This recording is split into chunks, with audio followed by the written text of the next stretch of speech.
Pak Arsul bicara kewenangan. Menurut Perpres kewenangan Polhukam itu A, B, C, D. Tidak berwenang mengumumkan. Loh, saya tanya, apa dilarang mengumumkan? Kalau tidak berwenang, apa dilarang? Kalau di dalam hukum itu sesuatu yang tidak dilarang itu boleh dilakukan. Loh, Anda dari pesantren nih, saya bacakan dalilnya. Wal aslu fil uqudi wal muamalah as-sah hatta yaqumu dalilun alal batalani wa tahrim. Pimpinan, izin pimpinan.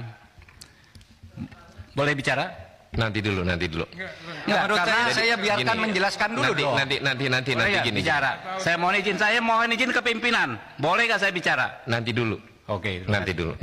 Silakan. Jadi setiap urusan itu kalau tidak ada larangan boleh, kecuali sampai timbul hukum yang melarang. Itu pesantren kan? Dalil di pesantren waktu kecil udah menghafal kayak gini. Nanti kalau di dalam hukum umum, saya katakan juga sekarang ke Pak Beni. Pertanyaannya kok seperti polisi. Menko boleh ngomongkan apa enggak? Begini Pak, kalau substansi boleh apa tidak? Begini kalau substansi boleh apa tidak? Jawab iya atau tidak. Kan enggak boleh tanya begitu. Itu. Harus ada konteksnya dong. Sesudah bilang boleh. Boleh katanya. Ini yang saya lihat. Kalau boleh sebutkan pasalnya, boleh kok harus ada pasalnya. Kalau boleh itu tidak perlu pasal. Misalnya saya tanya ke Pak Beni, boleh tidak saya ke kamar mandi sekarang? Boleh, mana pasalnya? Tidak ada, karena boleh. Kalau dilarang baru ada pasalnya. Di mana dalilnya? Nah sekarang bukan bahasa Arab, bahasa Latin. Nolum delictum nola punasine previa lege punali. Ini dalam hukum pidana. Tidak ada satu kesalahan, tidak ada sesuatu yang dilarang itu sampai ada undang-undang yang melarang lebih dulu. Ini tidak dilarang kok. Lalu ditanya kayak copet aja. Memang siapa? Pak Mahfud. Ya. Jadi ini Pak Mahfud menjawab apa yang diungkapkan oleh Pak Arsul, Pak Arteria. Nanti habis ini Pak Beni berarti kalau gitu ya? Iya tadi sudah. Oh, udah. Iya Pak Beni yang bertanya sewenang-wenang. Jadi teman-teman, sebentar Pak Mahfud. Supaya dalam rapat ini apa yang mungkin seminggu terakhir penyampaian di publik dan rapat yang kemarin sudah disampaikan oleh Komisi 3, ini Pak Mahfud menyampaikan juga klarifikasi tentang terkait apa yang sudah teman-teman ungkap. Jadi berikan ruang Pak Mahfud untuk mengklarifikasi. Nanti setelah Pak Mahfud menyelesaikan, teman-teman silakan untuk menyampaikan hal terkait apa yang disampaikan Pak Mahfud. Silakan Pak Mahfud. Ya. Saya kira sudah begitu aja, ya. Nah karena sering di DPR ini aneh, kadang-kadang marah-marah gitu, nggak taunya Markus dia, marah ke Jaksa Agung, ngomong itu, nantinya datang ke kantor Kejaksaan Agung titip kasus. Pimpinan mohon dicatat ya. Saya interupsi pimpinan. Interupsi pimpinan. Saya kira ini tidak relevan. Silakan. Interupsi pimpinan. Ya. Silakan Pak Habib. There's no way for me to wait until morning holds me in its hands. Why do you keep making me hold on? I'll be onto something. Try to make me a fool. I know that I need a better something.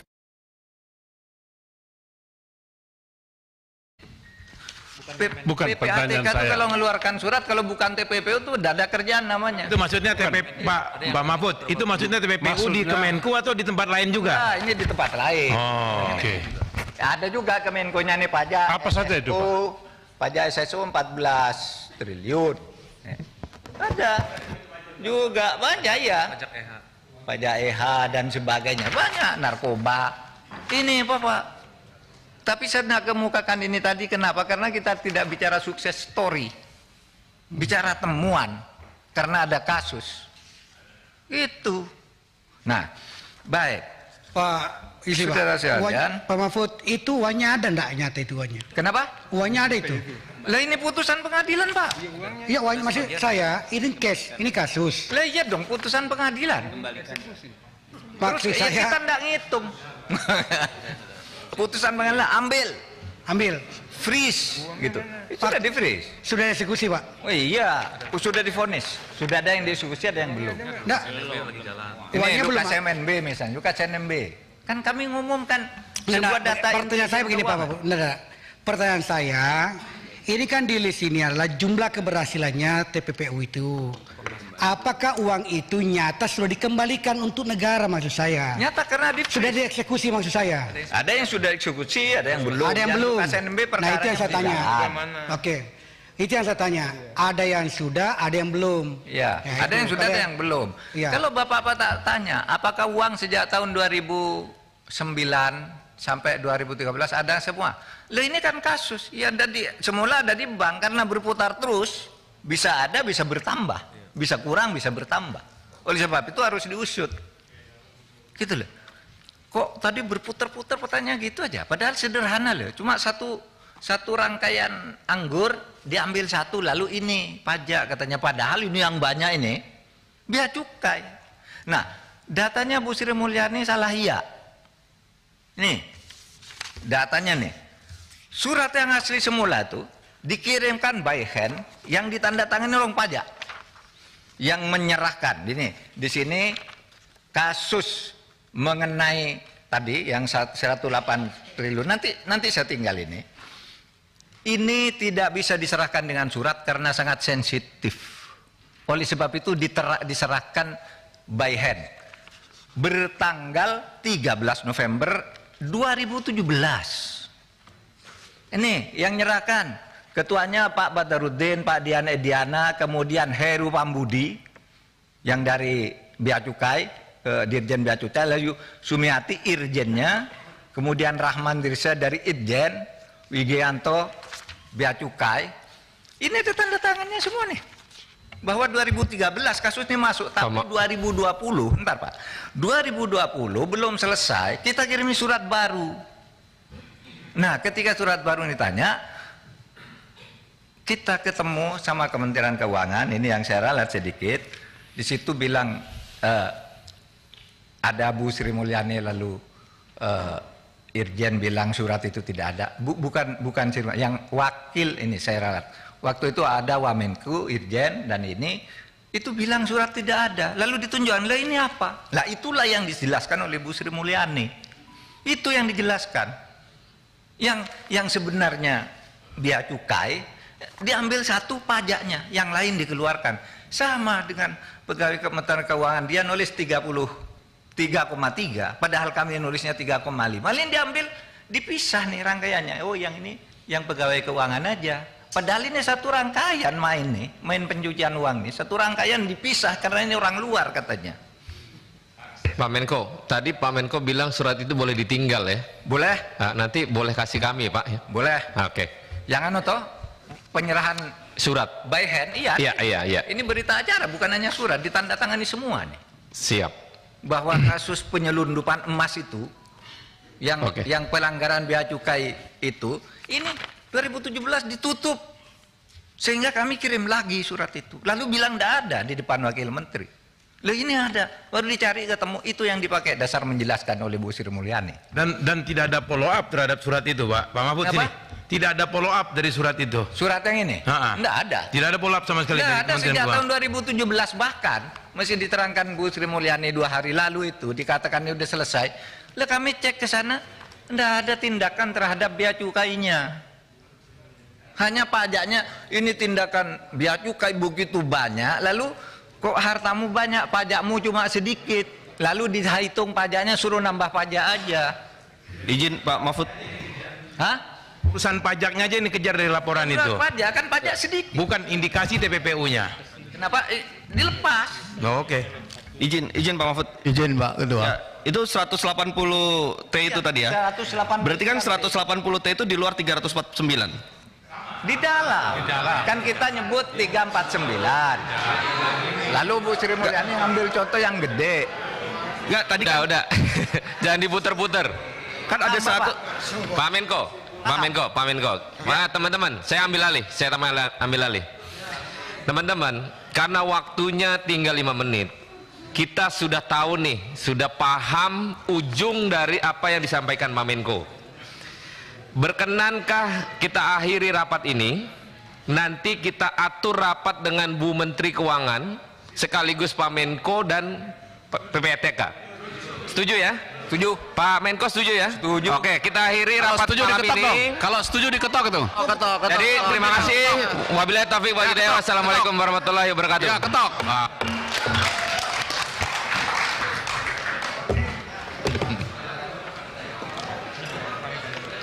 Bagus, Bro. Mantap, Bro. 25 sampai 46. Halaman 3 47 sampai 66. Sampai 300 lah. Nanti saudara lihat sendiri. Tidak akan ditutup-tutupi. Katanya mau minta data, saya kasih data. Tapi agregat. Nah, dari data yang agregat ini kalau saudara ingin silakan. Itu DPR. Saya akan nyebut agregat. Angka untuk setiap surat ini sudah ada juga. Sehingga apa kesimpulan saya? Bu Sri Mulyani tidak punya akses terhadap laporan-laporan ini. Sehingga keterangan yang terakhir pun di Komisi 11 itu jauh dari fakta. Karena bukan dia nipu, dia diberi data itu, data pajak, padahal ini data bea cukai. Tadi penyelundupan emas itu. Ini tidak tahu siapa yang bohong. Tapi itu faktanya. Kalau tidak adu data, mari. Saudara mau undang kan? Adu data dengan saya. Nah ini saudara yang saya katakan agregat. Nah saudara, saya ingin mengusulkan begini. Sulit memberantas korupsi itu. Tolong melalui Pak Bambang Pacul, Pak, tolong Pak, undang-undang perampasan aset tolong didukung Pak. Biar kami bisa ngambil begini-begini nih Pak. Tolong juga pembatasan belanja uang kartal didukung Pak. Karena orang korupsi itu Pak, nurunkan uang dari bank 500 miliar dibawa ke Singapura, ditukar dengan uang dolar, lalu dia bilang ini menang judi karena di Singapura judi sah, lalu dibawa ke Indonesia sah. Padahal itu uang negara Pak. Itu pencucian uang Pak. Nah sekarang mari kita batasi, kalau belanja 100 juta Anda keluarkan dari bank mana, kirim ke bank mana. Jangan dari orang bawa koper tuh, yang satu kopernya berisi kertas, yang satu berisi uang, ditukar di atas pesawat. Itu yang banyak terjadi. Nah, satu yaitu undang-undang perampasan aset. Saya kira kemarin DPR dari Komisi 3 sudah ada yang bersuara agar Presiden segera mengirimkan surpres. Tolong, kami mengajukan sejak tahun 2020 dan sudah disetujui dibalik, tiba-tiba keluar lagi ketika akan mulai ditetapkan sebagai prioritas utama. Padahal isinya sudah disetujui oleh DPR yang dulu. Pemerintah lalu memperbaiki yang dulu oleh pemerintah dengan disepakati. Kami mohon disetujui, kami akan lebih mudah. Itu seperti ngambil itu Pak. Itu pencucian uang juga tuh. Dana BLBI. Dana BLBI itu 111 triliun Pak. Tidak bisa diambil. Lalu kami minta impres Pak. Buat impres kepada saya ambil. Nggak, ya berhenti berdebat. Saya ambil dulu, nanti ke pengadilan kalah enggak apa-apa. Dapat sekarang ini 29,9 triliun. Ada yang kalah di pengadilan 2 tapi tidak menggugurkan hutang, tapi karena pencucian uang. Barangnya dijaminkan ke pemerintah dengan surat tanda tangan di atas meter, tapi sertifikatnya tidak diserahkan, lalu dijual. Ketika mau diambil, ketika kami sita, ternyata sertifikatnya sudah dimiliki oleh anaknya. Kalah di pengadilan, tidak apa-apa, tapi hutangnya tetap. Gitu. Tapi kalau ada undang-undang perampasan aset, kita bisa tangani Pak itu semua. Makanya dulu awal kami ke Pak Presiden, kenapa lapor ketua? Ya memang kenapa saya ketua diangkat oleh Presiden. Ada SK-nya. Terus untuk apa ada ketua, ada komite? Kalau tidak lapor, kalau saya tidak boleh tahu. Itu satu. Ya. Itu bisa dihukum 10 tahun. Beranikah saudara? Saudara Arteria bilang begitu kepada Kepala BIN, Pak Budi Gunawan. Pak Budi Gunawan tuh anak buah langsung presiden. Anak buah langsung presiden dia. Bertanggungjawab presiden. Bukan anak buahnya Menko Polhukam. Tapi setiap minggu laporan kayak ini resmi. Info intelijen kepada Menko Polhukam. Coba saudara bilang ke Pak Budi Gunawan. Pak Budi Gunawan, menurut Undang-Undang BIN bisa diancam 10 tahun penjara. Berani enggak? Menurut pasal 44. Kan persis yang saudara baca kepada saya. Bahwa kalau menyampaikan ke Menko Polhukam 10 tahun lepas BIN nyampaikan, bukan ke Presiden, tapi ke saya nih. Ini bulan Maret ada nih. Kok terus enggak boleh gimana? Apa gunanya ada? Dan ini penting saudara. Karena apa? Ya. Karena saya bekerja berdasar info intelijen. Nah, oleh sebab itu saudara, dan ini sudah lakukan banyak nih. Kok saudara baru ribut sekarang? Ini umumkan dan saudara diem aja sejak dulu nih. Kita yang mengumumkan kasus Indosuria. Yang sampai sekarang bebas di pengadilan kita tangkap lagi. Karena kasusnya banyak. Itu kan PPATK, kok baru ribut soal ini? Lukas NMB ketika ditersangka ngamuk-ngamuk, rakyatnya turun, saya panggil PPATK, umumkan, uangnya di freeze. Kalau tidak begitu anda bisa ditangkap dia. Kita tahu dari Mbak Intelkam Polri misalnya, itu gimana di Papua? Menurut Intel, Pak, nasinya, cateringnya setiap hari turun. Itu sudah tidak ada kekuatannya. Itu kan Intel, masa tidak boleh? Nah, oleh sebab itu, saudara, jangan gertak-gertak. Saya bisa gertak juga, saudara. Bisa dihukum menghalang-halangi penyidikan penegakan hukum. Iya. Dan ini sudah ada yang dihukum 7 tahun setengah. Namanya Verdik Yunandi. Ya kerja-kerja kayak saudara itu. Orang mau mengungkap, dihantam. Mengungkap, dihantam. Ingat kan? Itu. Saya bisa. Saudara menghalang-halangi penegakan hukum. Itu Verdik Yunandi. Masih ada itu. Saya sama saudara kan kerjanya dengan Verdik Yunandi. Melindungi Setia Novanto kan? Nggak boleh dia ini, lalu laporkan orang, semua orang dilaporin sama dia. Ya, kita bilang ke KPK itu menghalang-halangi penyidikan, menghalang-halangi penegakan hukum. Tangkap. Jadi jangan main ancam-ancam begitu. Kita nih sama, saudara. Oleh sebab itu, saudara, saya ingin menegaskan itu kepada Pak Arsul. Harap jangan dipotong. Pak Arsul bicara kewenangan. Menurut Perpres kewenangan Polhukam itu A, B, C, D. Tidak berwenang mengumumkan. Loh, saya tanya, apa dilarang mengumumkan? Kalau tidak berwenang, apa dilarang? Kalau di dalam hukum itu sesuatu yang tidak dilarang itu boleh dilakukan. Loh, Anda dari pesantren nih, saya bacakan dalilnya. Wal aslu fil uqudi wal muamalah as-sah hatta yaqumu dalilun alal batalani wa tahrim. Pimpinan, izin pimpinan. Boleh bicara? Nanti dulu. Menurut saya biarkan gini, menjelaskan dulu dong. Nanti gini. Bicara. Saya mohon izin ke pimpinan. Boleh nggak saya bicara? Nanti dulu. Oke. Nanti dulu. Silakan. Jadi setiap urusan itu kalau tidak ada larangan, boleh, kecuali sampai timbul hukum yang melarang. Itu pesantren kan? Dalil di pesantren waktu kecil udah menghafal kayak gini. Nanti kalau di dalam hukum umum, saya katakan juga sekarang ke Pak Beni. Pertanyaannya kok seperti polisi. Menko boleh ngomongkan apa enggak? Begini Pak, kalau substansi boleh apa tidak? Begini kalau substansi boleh apa tidak? Jawab iya atau tidak. Kan enggak boleh tanya begitu. Itu. Harus ada konteksnya dong. Sudah bilang boleh katanya. Ini yang saya lihat. Kalau boleh sebutkan pasalnya, boleh kok harus ada pasalnya. Kalau boleh tuh enggak perlu pasal. Misalnya saya tanya ke Pak Beni boleh enggak saya ke kamar mandi sekarang? Boleh, mana pasalnya? Enggak ada, karena boleh. Kalau dilarang baru ada pasalnya. Di mana dalilnya? Nah sekarang bukan bahasa Arab, bahasa Latin. Nolum delictum nola punasine previalege punali. Ini dalam hukum pidana.